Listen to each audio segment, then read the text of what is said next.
of the second phase past towards the second phase of Publix as we continue to have development within this community. That is all positive news for Clay County.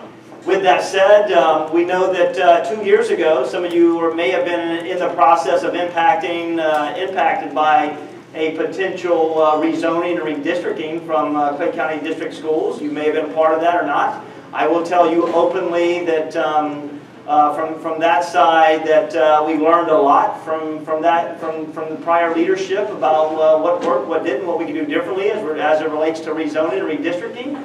So tonight is it's about you. It's about us talking about our plans. It's talking about how we arrived at identifying the rezoning for Discovery Oaks Elementary School and how your child may be impacted for that rezoning efforts. Before I start, I want to acknowledge we have some school board members here this evening. We have Ms. Gilhausen is here this evening, Esther Gilhausen, and we also have Mrs. Janice Karakis as well in the back. So we want to thank you all for being a good round of applause for what they do every single day. Other board members may be trickling in and out. Some of them have double staff, some other events that they're attending in the district. But I can't tell you, this work could not happen without their support every single day in their efforts. So, we'll talk about, if you want to follow along with my PowerPoint, I know that it may be very, maybe trouble in the see, because the lights either stay on or they turn off. And we have some type of small lighting in here that we can put on. I'd rather just keep them on unless you want me to take them off. If not, you can go to oneclay.net. And you can go right now to our home webpage and you can access it through your mobile device's presentation that you can interact with me this evening, or you have the accessibility to obtaining that information when you get home. In addition, this will be Facebook Live, so this is live right now. If you have family members, friends, or neighbors that could not attend, you can text them right now, let them know that they can go on and watch it. We know that they have busy schedules as well in order to see discuss about what we're going to do for the rezoning project for Discovery Oaks Elementary School.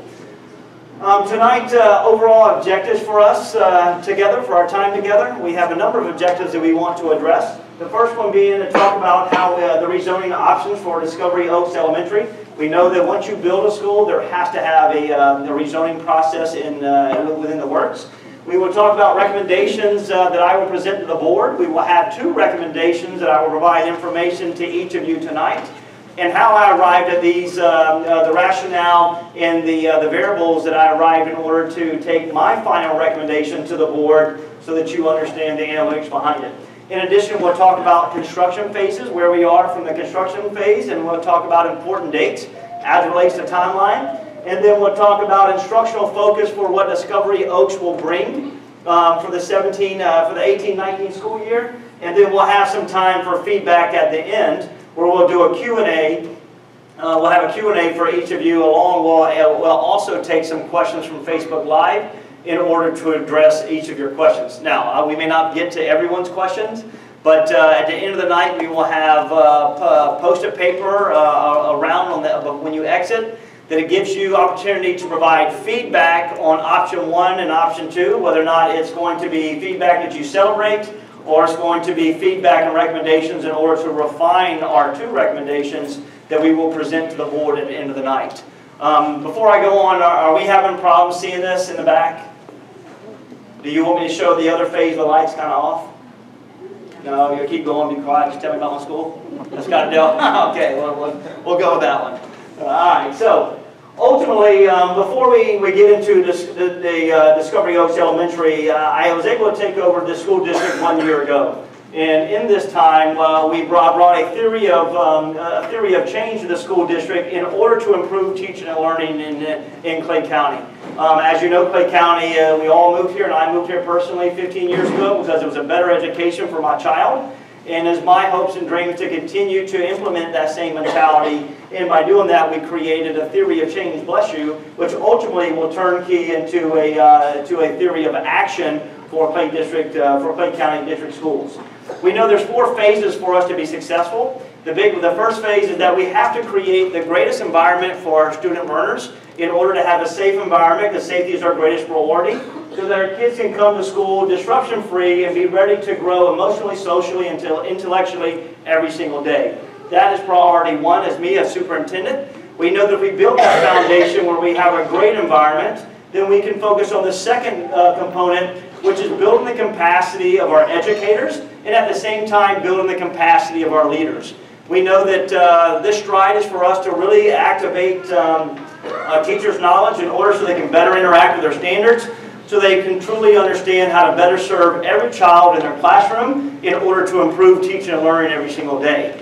On top of this, we have spent a number of strategies in order to build the capacity of our leaders so they can work side by side our educators to problem solve and decision make so we can differentiate instruction every single day for every learner within this organization. And that will ultimately lead to a part where we're able to recruit and attract recruit newcomers to our school district, attract first-round draft picks, and retain first-round draft picks as it relates to our teachers and to our leaders within this organization. And if we have these things, a great environment, and we work on building the capacity, the next thing we'll work on is making sure that every classroom has rigorous activities to prepare your child to compete not only locally, but at the end of the day nationally. And we know that we want our students to meet grade level expectations, but we want our kids to be able to have enrichment accelerated opportunities as well so that they can grow intellectually. And ultimately, if we do all these things, the final prong is to prepare our students to become full option graduates, to make certain that they're ready to either go to the workforce, whether they're ready to go to college, or they're ready to go to the military. We want our kids to take any one of those pathways in a confident manner in order to prepare them for the next stage of life so they can be productive citizens, not only locally, but also through the state or where they believe their hearts will transition. So now, for what you've come to is the talk about DOE, and I'm sorry we do acronyms. This is for Discovery Oaks Elementary. I know we wanted to find a different acronym, but it's just the way it worked out. The Home of the Voyagers. So relevant information that directed us for these actions in reference to looking at our rezoning. We know there were some parameters that were in place that we had to focus on. The first one being, we knew that when we were going to build a school, it had to impact rezoning. Okay, rezoning, redistricting, call it what you want, it's all the same. We know that this topic is never favorable in the most parts. It is always contentious, it's somewhat disruptive, and it creates angst within neighborhoods, it creates angst within communities. So we know but we know that we had to do it because in fall 2018, we will open up a new school. Additionally, parameters, we have grade level structures where we wanted to look at Poe and we wanted to look at Oak Leaf Village, which are now pre-K through 5 schools. We wanted to look at their structure and transition them to a pre-K 6 school, which mirrors all of the elementary schools within this organization for consistency. And the final part we knew is that once we make this transition, we wanted to take Oak Leaf Junior High School and move it from a middle school to a junior high school so we can keep our 5th graders into our elementary schools where they have greater confidence, greater focus, and have greater success as they transition to the elementary school. So all this to say is we had a number of 5 goals that we wanted to focus on as we look to create the options for presenting to the board for rezoning. At the end of the day, we wanted to look at making sure that Discovery Oaks has sustainable enrollment, and that we didn't want to build a school that had to automatically build portables and add portables to the school. For those of y'all who are in this community, it's like Portable City. No matter where you go, whatever school you go to, it's portables everywhere. We wanted to make certain that when we created the rezoning model, we were able to have sustained classrooms to meet the needs of our growing community in order for us, every kid, to have a seat in a brick and mortar classroom versus a portable on the outside.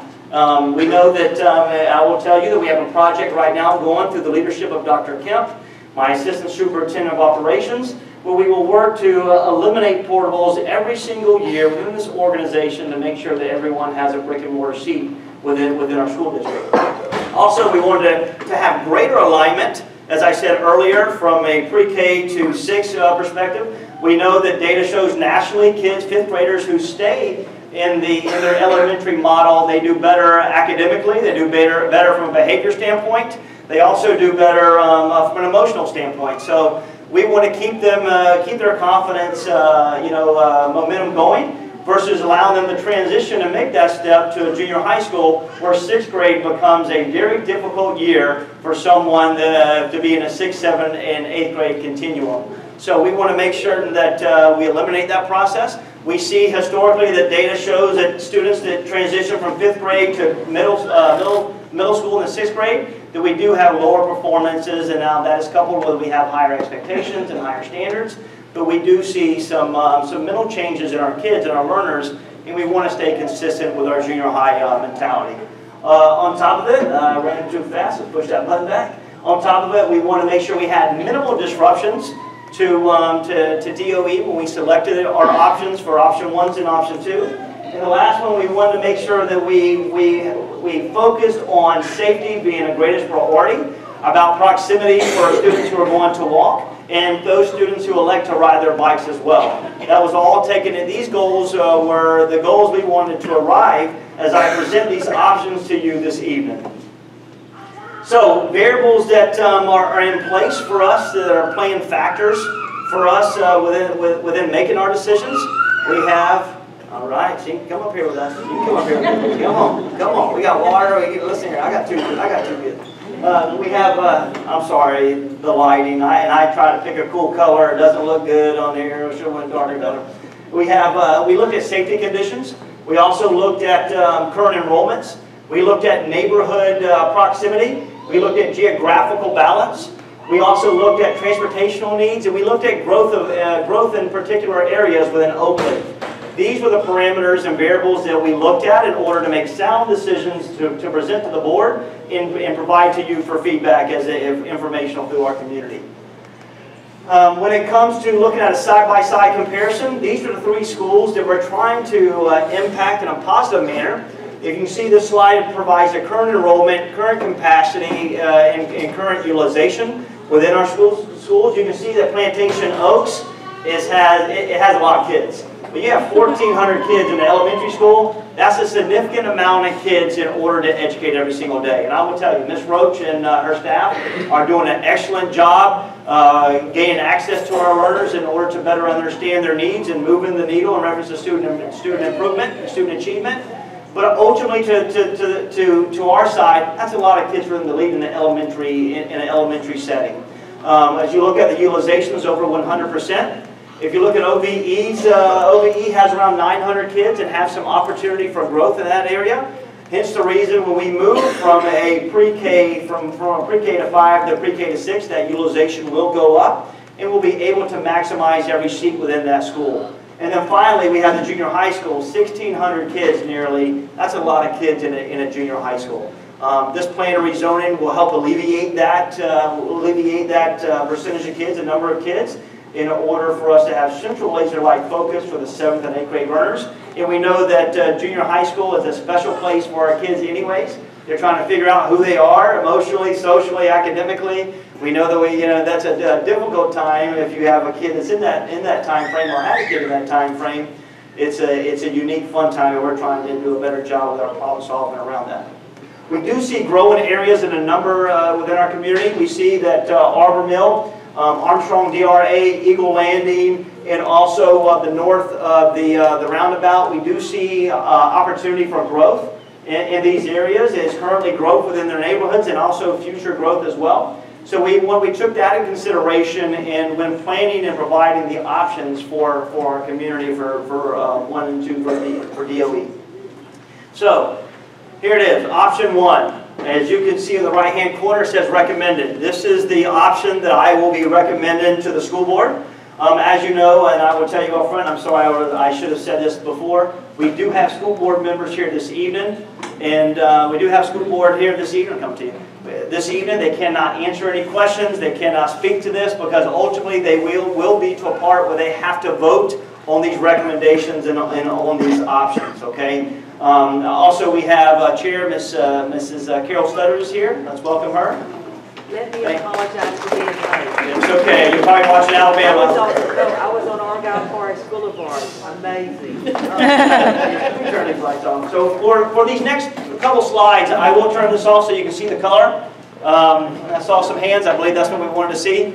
So these two slides, the first slide is the first recommendation. This is what I will be recommending to the school board. Now, it's going to get dark in here when I'm turning this off. You're going to have some spotlighting, but bear with me because this is what you came to see anyway. Okay. Here, I think there's a button on here. I should push it. See, I'll push button, see what comes on. If the fire alarm comes, just stay in place.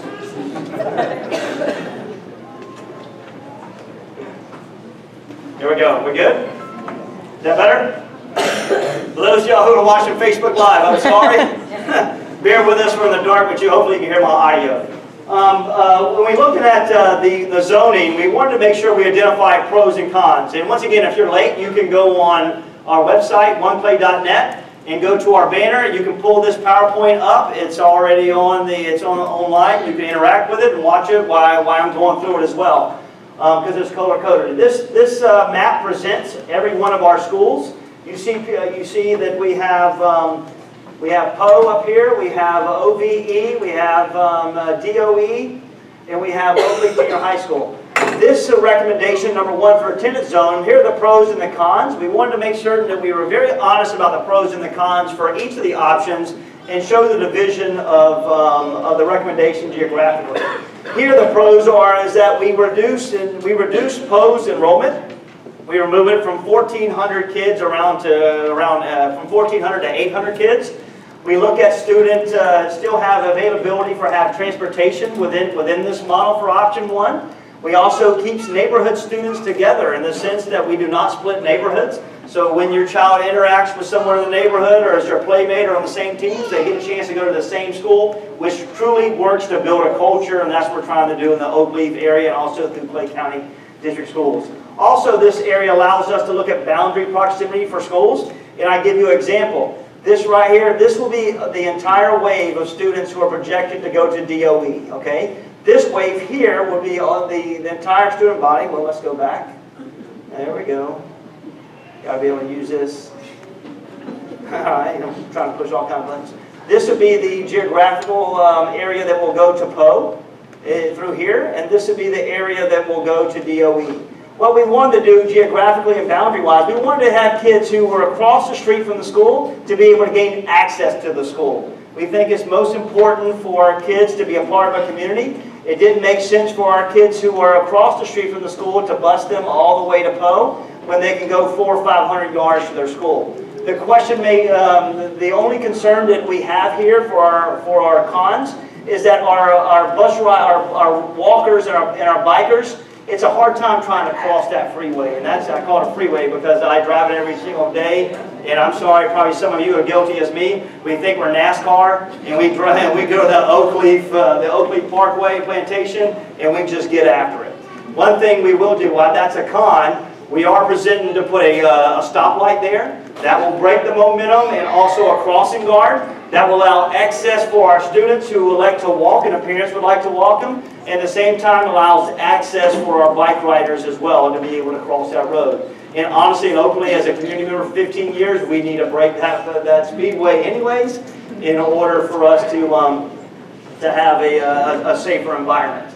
As you see here, option one does two things for us, and it creates enrollment. It gives us, DOE allows us to have a projected of 802 students, and then PO allows us to have 826 students. We really have a balanced approach as it relates to enrollment. The other thing this allows us to do, and I'll talk about it here in a little bit, it allows us to have only an equal amount of students who are in the areas that we believe that will be futuristic growing, or will be more housing to go up in order to pour into Discovery Oaks. What we do not want is, and I'm going to go to the next option, this model here, and trust me, the only reason you're seeing two models is because my team has worked rigorously for models 3, 4, 5, 6, and 7. They were unsafe, uncostly, geographically not sound. So what we brought to you today is simplistic models that make sense for this community. In Model 2, what Model 2 does for pros, once again, it allows us to decrease the enrollment for Plantation Oaks. It allows us to have continued busing for kids to continue to qualify for busing. It keeps neighborhoods together. And at the end of the day, it allows them walkers in this model and bikes, and students who want to bike, they don't have the option of crossing this road in a safe manner, so they will all go this whole parkway, Plantation Oaks Parkway, Oakleaf Parkway will be the divider for kids who go to Poe, and this would be the area that goes to Discovery Oaks. The issue with this model is that we will not have sustained ability to house all of the kids. We are building the school to house around 900 seats for our learners. Okay, we can accommodate that with option 1. Option 2, we see continued growth in the north of the roundabout area. We still have houses that are for sale, 70 or 80 houses for sale in Forest Hammock. We also see significant growth in the area of Eagle Landing, especially, I mean, if you haven't been back here, it's like driving forever. There's so many houses and stuff going on. And then I believe we have growth, potential growth in this area as well. What this model doesn't allow us to do is have an equalization of monitoring growth within the organization. So it would be unsound for me to make a recommendation to the board to show that we are building a school that cannot house the number of students that are going to be impacted and be able to attend through the model of growth. But again, I will say that this is another model that is presented. This will be flipped. DOE will have a model of 823 students, and Poe would have an implementation of enrollment of 805 students. Still pretty good in reference to the number of students that we can service on an equal basis. This slide here is just a side-by-side, another geographical outlook of option 1 and option 2, and it shows enrollment as well. This slide here talks about our goals and goes back to the goals. When you create a model and you have goals, you have to line up to see what option 1 and option 2, how does that fare when you send the recommendations to the board. And we know that the first 4 options both are hitting the first 4 indicators and goals, with reducing enrollment, with looking at having a balanced, sustainable number of kids, with looking at having a grade structure that's going to change that mirrors the grade structures currently within our school district. And at the same time, it has minimal disruptions to the student body within this organization, within this community. The last 2 that option 1 does better than option 2 doesn't. It minimizes transportation needs, and it creates greater passageways for safety and walk avenues for our students and bus and bike riders, as we will put a light right in front of the school across, so students can gain access to the school within the community, no different than what we do at Oakleaf Village Elementary School down the road. On top of it, it allows us to balance growth in our neighborhoods. And that's us trying to be as strategic as we can and thoughtful as we can for looking at potential growth within this community. This is a side-by-side slide that we showed you earlier, but now it's going to provide analytics of projected enrollment, that as we move forward with option 1, it shows us that sustained enrollment with greater management. When we look at Discovery Oaks and you look at Oakleaf Village and you're looking at the junior high school, much more greater management opportunities and greater access to address kids and their needs within these 3 models. All right, so rezoning option 1, these are the neighborhoods in which you would be impacted. So option 1 shows that if you're going to attend, all students who will be designated to attend Discovery Oaks Elementary, you would fall into, I think there's 8 neighborhoods that would be impacted by Discovery Oaks Elementary School, and then there would be 11 impacted from Plantation Oaks. Okay, this would be the first recommendation that moving forward for our community. Important dates and timelines as it relates to the opening and the construction and the work forward that we have with Discovery Oaks. Right now, December now, we're in this meeting for an informational meeting to get some feedback from you as constituents in order for me to refine any of my options, to have a better understanding of what I can take to the board with your input. My projection date to take this to the board will be January, due to the fact that we have to work rigorously to A, name a principal in January, and B, start to move in February to complete a staff allocation plan. And I say a staff allocation plan, this plan, you can turn the lights back on if you need to. The staff allocation plan is how I will set up and fund positions for Discovery Oaks, Discovery Oaks Elementary School. In addition, we will go to March. We will begin the hiring process. I will work with, sorry, excuse me, woo, enjoy that. Welcome back, Facebook Live. And in March, we will look to start to potentially hire for this new school. We have a number of we have legwork to do with Ms. Pipa and the CCEA in order to talk about transition time, in order to make certain that we have the affordability through the collective bargaining agreement to identify who has availability to come to the school. And then as we look in July, the structure will be complete, and then we will open school up in August of 2018. As you can see, this is a rigorous timeline. We held interviews this week for potential leaders for this school. I am confident in all the individuals that we interviewed. Every one of them had the ability and skill set to lead this work. And we seek to announce this individual, hopefully, in the next 2 weeks before we go to our holiday break. As soon as we identify this leader for the school, we will begin the planning process for Discovery Oaks.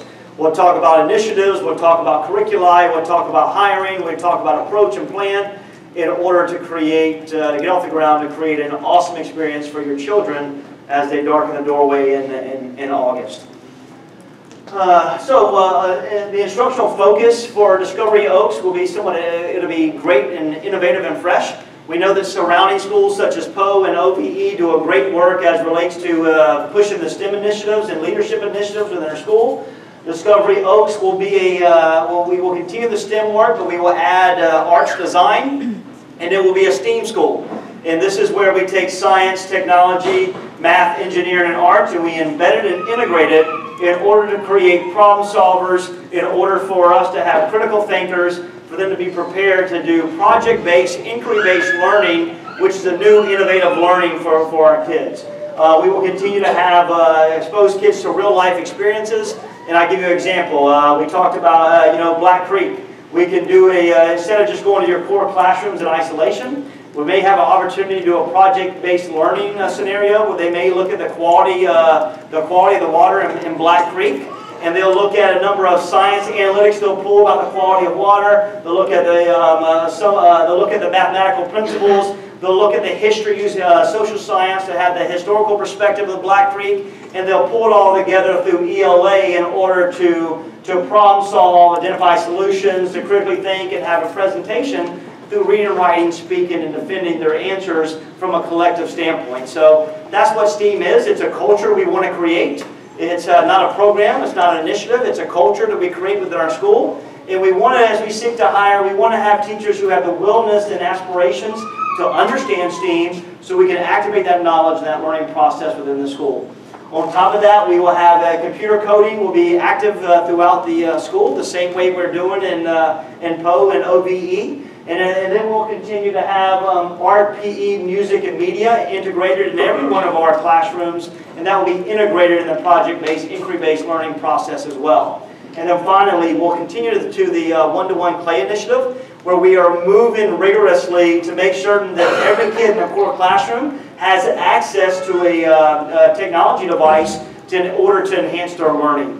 If you haven't been informed, in the last 30 days, the school district was not wireless in a majority of our schools. And after 1 year being in leadership and under the direction of Mr. McCauley, under the direction of Jeremy Bunkley and his team, we have moved to have wireless in every one of our schools now, and we are moving closer to have that accessibility to our one-to-one devices that we aspire to have for our kids, so we can meet our digital natives where they are as they seek to grow intellectually. As we talk about kids and we talk about the learning process in every one of our schools, including we want to make sure there's 4 items that we truly focus on. This is our 4 principles that guide our work every single day in Clay District School, Clay County District Schools. We want to make sure that we have students who are fully, actively engaged in the lesson. And that doesn't mean kids who are compliantly engaged, but they are actively, effectively engaged in the learning process. Additionally, we want to make sure that kids are exposed to rigorous activities every single day that allows them to meet grade level expectations, grade level standards, and also has an opportunity for accelerated components. We want to make sure that students are owning their individualized learning. So I want you to push and own and push your students and hold them accountable when they come home to make sure they're setting short-term and long-term goals, and they know where they are academically and where they need to go academically every single day. We want that culture to be in place in every one of our schools, especially when we launch the new school, the same framework that we have in Poe and the same framework we have in Oakley Village and across this district. And finally, we want kids to have the ability to articulate and demonstrate understanding. And that's through reading, writing, speaking, and having through collaborative structures, so they really understand and turnkey what they're actually learning every single day within our classroom to maximize their time. So now this is your time for us to be as candid as we can be as open as we can be, to be caring and inclusive in this process, for us to have dialogue about any questions you may have that pertains to Discovery Oaks and our decisions from option 1 and option 2. Tonight I do have a number of staff that will assist me in the Q&A. We have Dr. Kemp, who's the Assistant Superintendent of Operations. He is the one that I gave a timeline 11 months ago. I need to build a school, I need to build it fast, I need to build it within my budget. And he hears it every day, and when he sees me, he kind of like keeps running away, but he's running over here to make sure it's on task. And he's done a fabulous job with this work. We have Mr. Jim O'Connell, who's a consultant for our work, who's done great work, done a lot of builds to this community in Clay District schools, and he's done a great job managing this work for us, and I'm glad to call him a partner in our work in Clay County District schools. And we have Mr. Fossa over here. He is our planning organizer coordinator. This is the guy that walks every neighborhood that tells me who's living there, what the potential is, where the growth is, where I can build, where I cannot build, and tells me a lot of other things, like be quiet half the time. And, but he keeps us straight. So, and then we have Dr. Stallman, who is my Assistant Superintendent of Curriculum Instruction, who drives all of the work for curriculum instruction from K to 6 in elementary, and then does the bulk of her work trying to improve teaching and learning in the elementary perspective. Will lead the work side by side DOE. So at this time, I don't know if we have microphones. I don't know if we did cards. We have microphones. We have, okay, we have. So if you have questions, raise your hand. Mr. Connor, who is my Assistant Superintendent, no, he's the Chief of Schools, Chief of Secondary Education. He'll walk around, he'll give you a card. If you'll fill that card out, he'll come back and collect it. We'll try to answer as many questions, we'll come to you as we can. He will also be my banner tonight. Sorry. In order to, yeah, we got, you can come up here. Doc, you want to come up here as well? And we'll bless you. We'll be able to answer any of your questions. Again, before you leave tonight, we will have Post-it notes for you to interact with. Post-it notes will be on the end that you can provide your feedback that we will take back and start to problem solve on option 1. You're okay, man. Option 1 and option 2. This thing is ordered. So I say once you complete your question, just raise your hand. I'll have staff come in and pick your question up, and we'll answer it for those who are here this evening, or for those who are watching this evening on Facebook Live. We will take some questions from Facebook Live as well, so that we can have the true interaction with our community for those who are not with us this evening.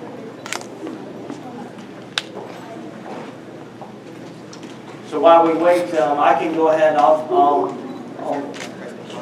Yeah, we have, yes, ma'am.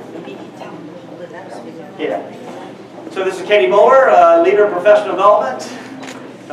Making sure I'm doing the right thing. So if you have once your card is complete, if you'll just raise your card up, I'll have staff come immediately right to you, and we'll start, and we'll read the question. So the first question is, will there be a back entrance? Back entrance. Thank you. Check. Yeah. All right, Mr. Superintendent, your first question is, will there be a back entrance at DOE to avoid kids walking on the main road? And does option 1 include any zoning from Tynes Elementary? Yeah, so to answer that question, it does not impede Tynes at all. So it doesn't impact Tynes. Tynes structure will stay as is. As it relates to the back access for the community, right now the plans do not provide that opportunity, and we move that because we want to make sure that we keep the campus as secure as we can.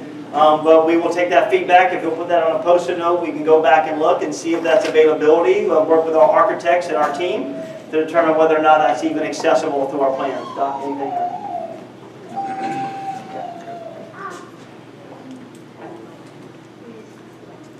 Ready for question two? We're good.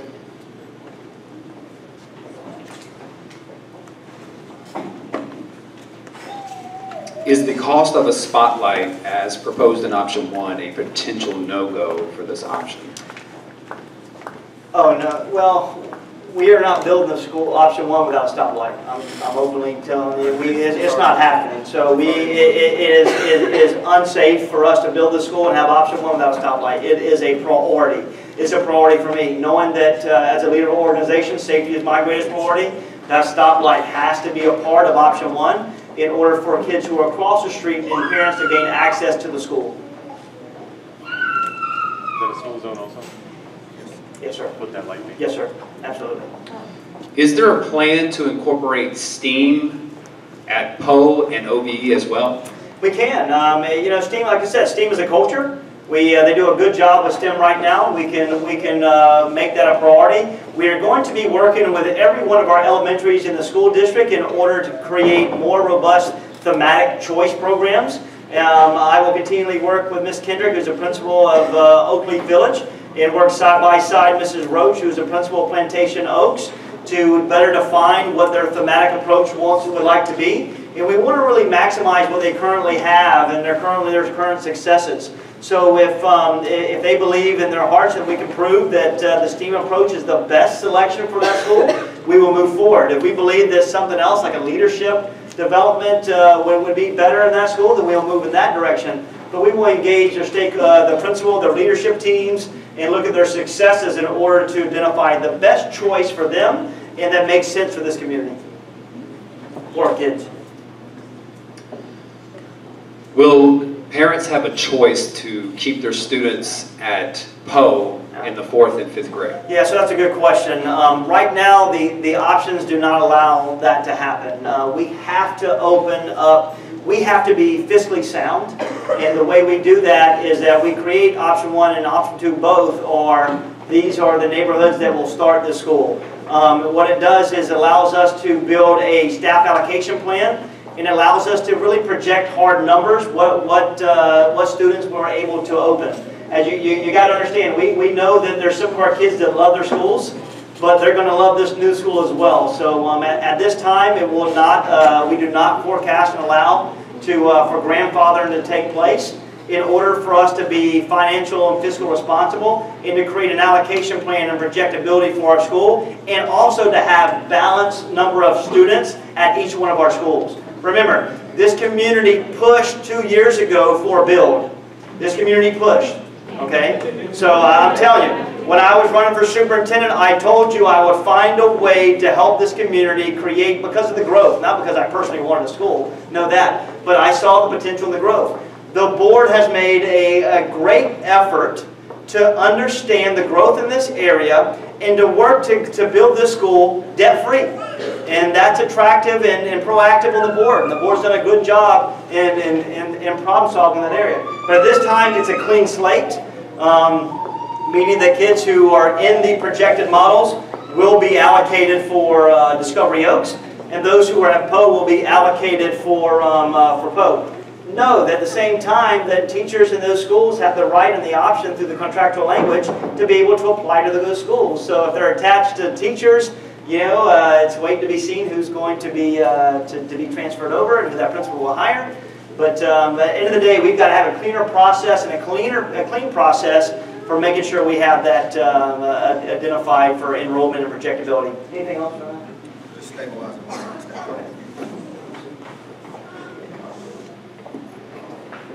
We'll pass this along. Sorry, it's in my pocket. That's a pen. That's not it.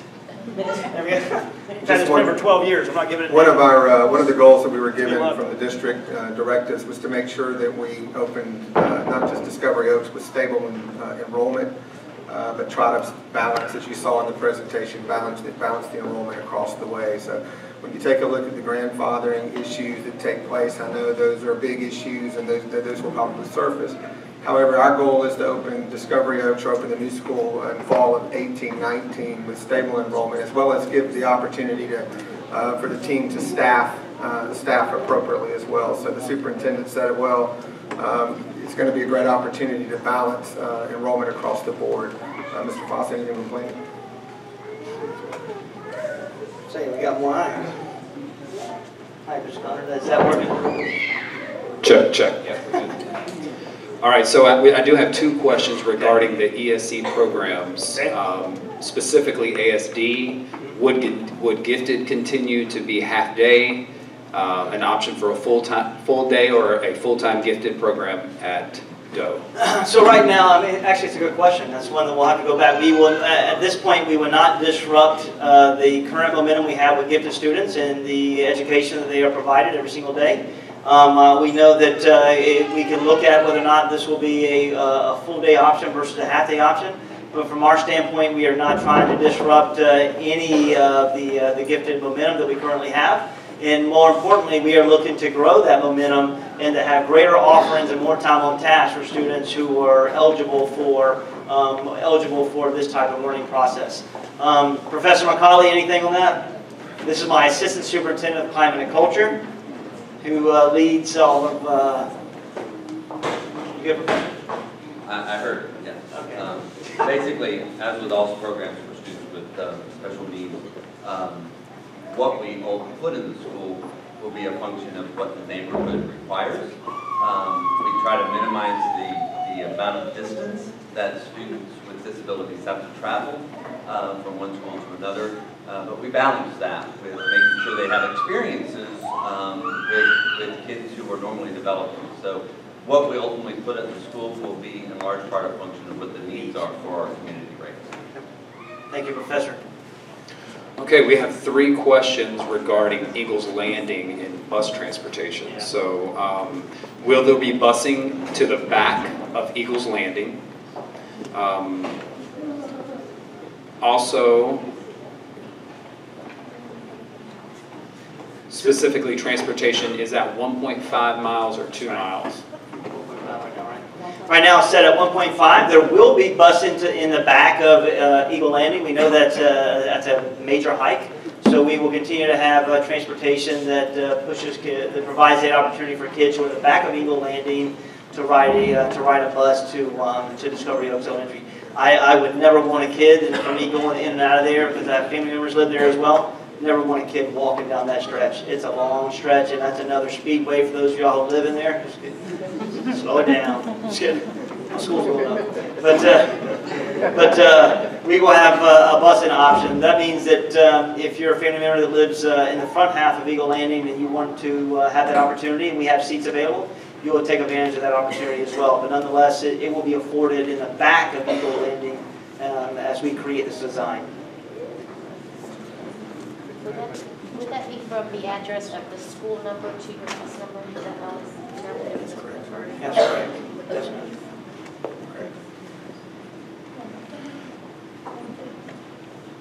Okay, one of the questions is regarding the possibility, have we ever considered the possibility of a catwalk across? Yeah, I would say that it's interesting. I believe I can do a lot of things. I don't know if I can pull that off. I don't even know. I mean, who asked that question? You got it. I'm sorry. As a teacher of a school district. It's a good question, Ms. Cheryl Brown. It really is. It's an interesting modeling catwalk. I know, a modeling catwalk. That'd be interesting too. We could make it one of that. I never thought about it. If we can go back and see if there's actual need, the county commission is the one who sets and establishes those walkways. That's interesting. You're talking about a catwalk instead of a stoplight. It goes through it. It goes over and bikes and walkers. Yeah. I mean, that's interesting. I don't know if. Yes. Team's like, stop talking. Let me answer this question. Internally, we have discussed that option. That is, a stoplight is expensive. That is cost prohibitive right now, unless the county commission or some other entity were to jump in on that. Right. Okay. The catwalk, correct. Meaning that, I guess it's a lot, it's expensive, and it's also, you realize how much it is to put a stoplight in. It's expensive, it's like over $200,000. You're just going, hey, stop and paint and put a light up, that doesn't happen that way. There's a lot that goes into it. All right, so I'm going to try to pull, there's several questions regarding safety with the traffic on the highway. Yep. So I'm going to try to pull some of these together. Has there been any studies or analysis done on the impact of the rezonings with traffic, especially with respect to full traffic at its capacity on the outer beltway? Yes, There we go. yes, we just finished a traffic study. As a matter of fact, the results are due in any day, but he gave me a vocal, told me that this does warrant. As a matter of fact, without the school, it still warrants that the neighborhood coming out of Deer View alone warrants a traffic light. So that study is complete. They set up and ran their models, and yes, that is the case. That leads to another question too. You talked about traffic lights. How about at Eagles Landing? Is there any talk of a light there? That's a county issue. That's what I said. I sit on the planning commission, so I will certainly take that to the planning commission and ask them about that, but that doesn't relate to the school board. And that goes to a part where, you know, my job is to make sure that I have immediate safe conditions in proximity to the school. And we know that Eagle Landing is close to it, but I've got to do something right across the school for the kids who I want to be able to walk out of their neighborhood and go directly to that school. So that stoplight for me is the greatest priority, is right in front of the school. Anything that anyone aspires to lead, and I think I had this conversation outside, for another stoplight down the Eagle Landing, please push your county commissioners and let them know where you stand in reference to your safety and your concerns, and determine whether or not that's a doable option. But for me, priority number one is to have a stoplight in front of that school for accessibility. Okay, you might have already addressed this, but I'm going to go ahead and ask it. Does rezoning impact students that are already enrolled in PO, such as option one? Yeah, it does. It does. We go back to, let's see if I can go back to this. Go back to this, let's see, how to put all these fancy transitions take more time than we just get there. I'm sorry, I'm getting there. One more. So right here, it does impact students who are currently going to this program. We have students that are in these neighborhoods currently that are going to PO, and also in Eagle Landing. Those will be impacted now going to Discovery Oaks. I hope this answered your question. Ma'am? Yes, ma'am.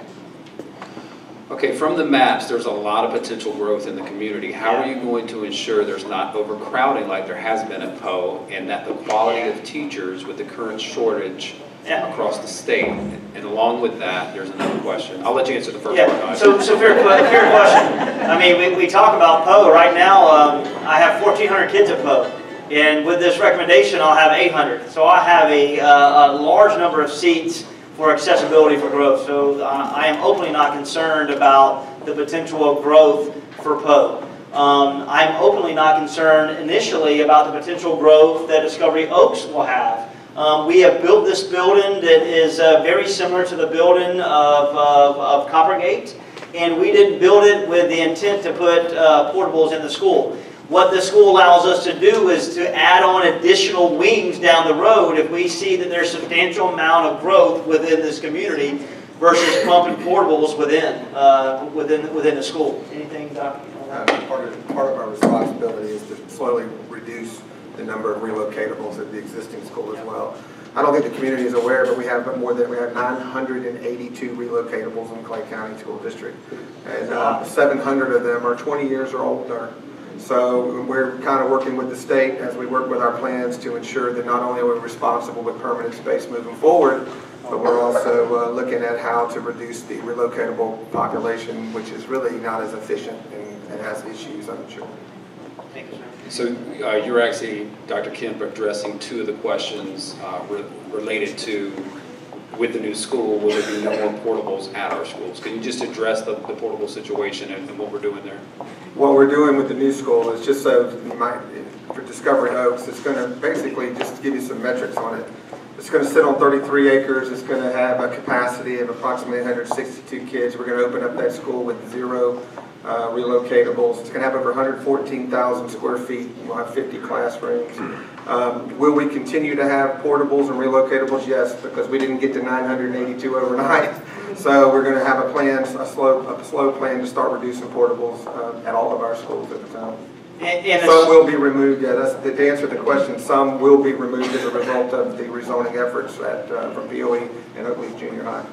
And to answer the second question was pertaining to teacher shortage. And I will tell you, it is a national shortage. It really is. And I own a superintendent that I have to do a better job with growing teachers in the high school model in order to prepare them to have that pathway. But we are going to do a better job expediting the hiring process, have an earlier process. We'll have open contracts through human resources, where we're going to go to a number of universities and colleges that have sound educational programs, and we're going to offer them jobs on the spot. It's going to be an open contract, and then they'll be able to come. They'll be able to come to our school district, and then the principal will have the availability to hire. So we have got to do a better job filling our positions.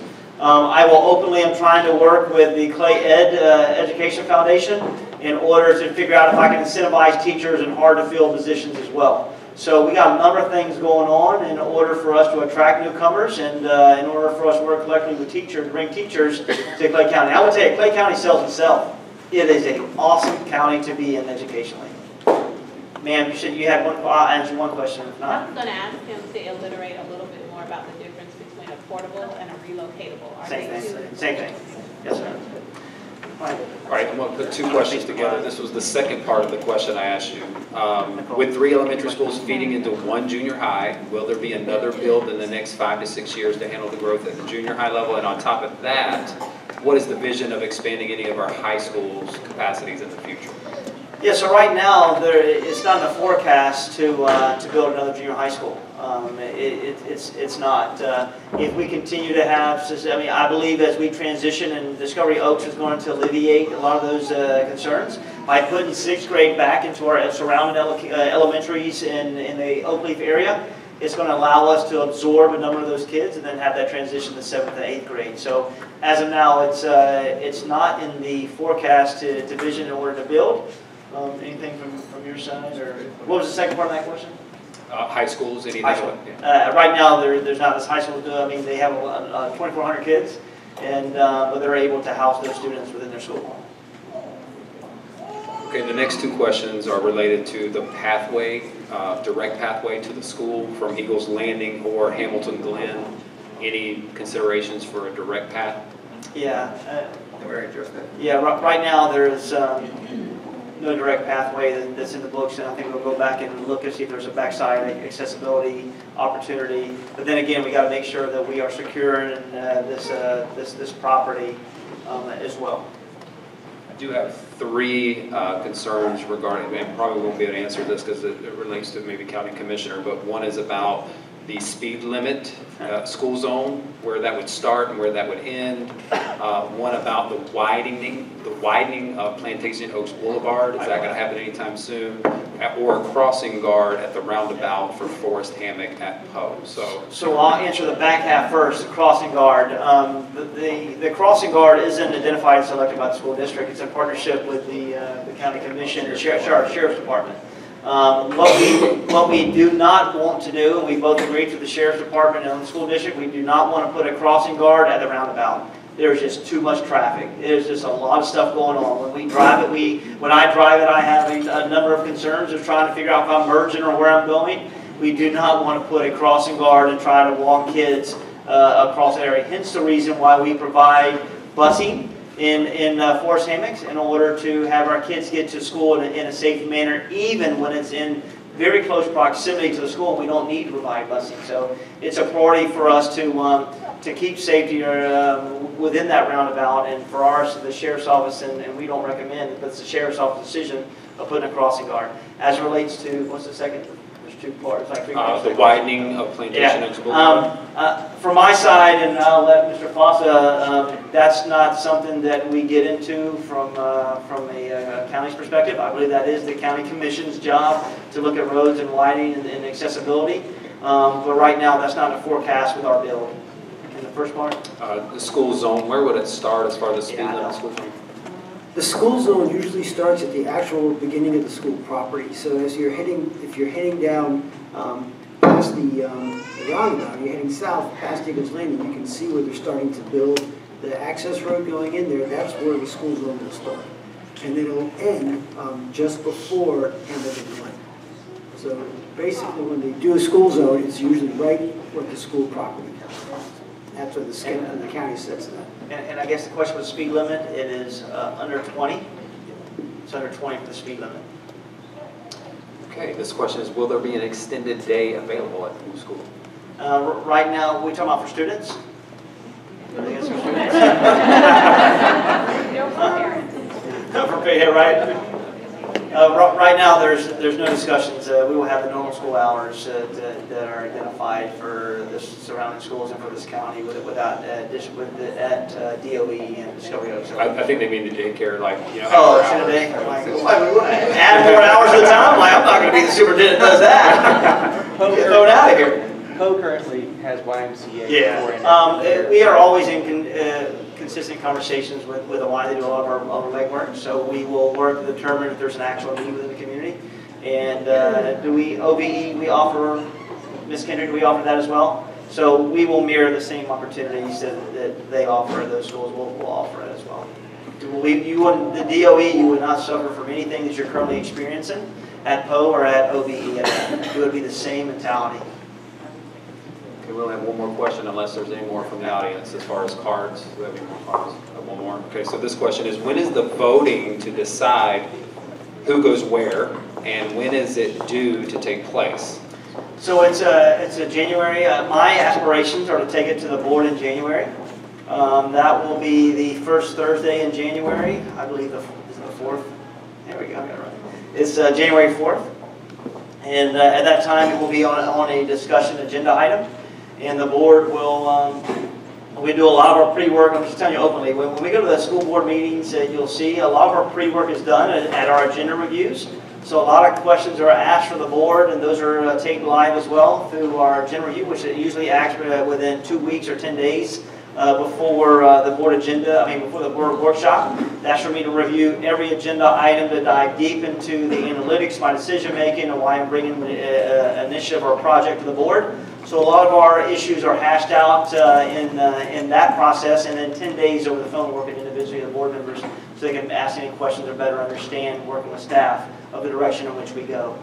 So that will be on January 4th, and that'll be under a discussion item for the board to have discussions about next steps. If they approve that process, we will move immediately to start marketing, start branding, start to work to start to engage our community members over on a monthly basis or bi-monthly basis until we get to school about your course offerings, enrollment in school, who your leader is, what our next steps will be, and we will over-communicate to this community about your next steps. So you will never be in the dark of what we're trying to accomplish, so that when we get to day 1 in August, your kid is ready, prepared to go in the school that's identified for them.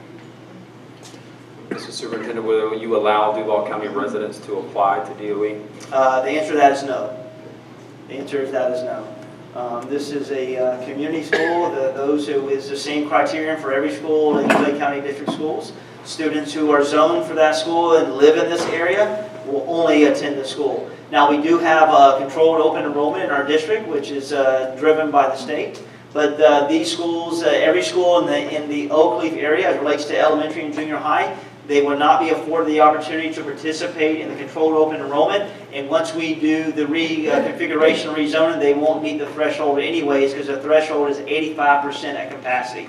And the reason we're not going to open in the Oak Leaf area, with year 1 with opening a school, we got to have stable numbers for enrollment so we know how to efficiently create a budget and efficiently create a staff allocation model for year 1. After year 2, things change. So we'll look at whether or not controlled open enrollment is an opportunity in this area if we have available seating. I can tell you with the growth, Oakley very seldom will ever be a part of a controlled open enrollment. The last card that I have is more of a concern, I think, as we related to the speed zones, the school zones and the speed limit. Eagles Landing kids that walk will not be in the school zone limit, and that is not safe for the ones who are walking or riding bikes. It's not really a question, but more of a consideration. No, we appreciate it. I mean, that's a long strip, as I said earlier, that the speeding takes place for a while. No, but no matter what school you go to, whether it's Poe or whether that's still going to exist. I would say push your sheriff's office to make potential adjustments in that area, if possible. Before we leave, Dr. Stallman, anything you want to talk about leadership, scope of work, instructionally for Discovery Oaks? To be honest with you, it's going to be a beautiful state-of-the-art school. We're going to be excited about it. We are really excited about the academic program at Discovery Oaks. And to answer one of your former questions, Ms. Kendrick and I met this morning and talked about building a parallel program at OVE. We're really excited about that. She's got many of those initiatives already out of the ground there. So you're thinking just like she is, so that's exciting. We hope to be the model for the STEM culture and approach to instruction, which is project-based learning for the state of Florida. That's our goal in academic services, is to bring in some unique ways to re-engage our students in problem solving and thinking about real-world problems. So you may see some different curriculum there that we'll be playing with a little bit. I guess playing is a loose word, but we'll be experimenting with and having kids be exposed to a different way of thinking that we think will be forward-thinking for the future. All right, so again, I appreciate you coming out this evening. As much as we put this on our social media, as much as we put this on in our parent links, we know that it's the holiday time and it may not be the greatest time, but it's a time we wanted to get in front of you before I took it to the board. I wanted to engage with you. I wanted your information, your reflection, your feedback. If you have feedback this evening, there's Post-it notes that will be available up front in these chairs, and you can write any questions or concerns or feedback, whether it be positive or negative, that you want to, in order to put on those Post-it notes. We'll take it back, and I will problem solve with my staff in order to look to determine if your recommendations can be made, can make adjustments to my recommendations before I present to the board. Nonetheless, I thank you for being here. I thank you for your commitment to Clay County District Schools, and I thank you for the opportunity to lead. Have a good evening.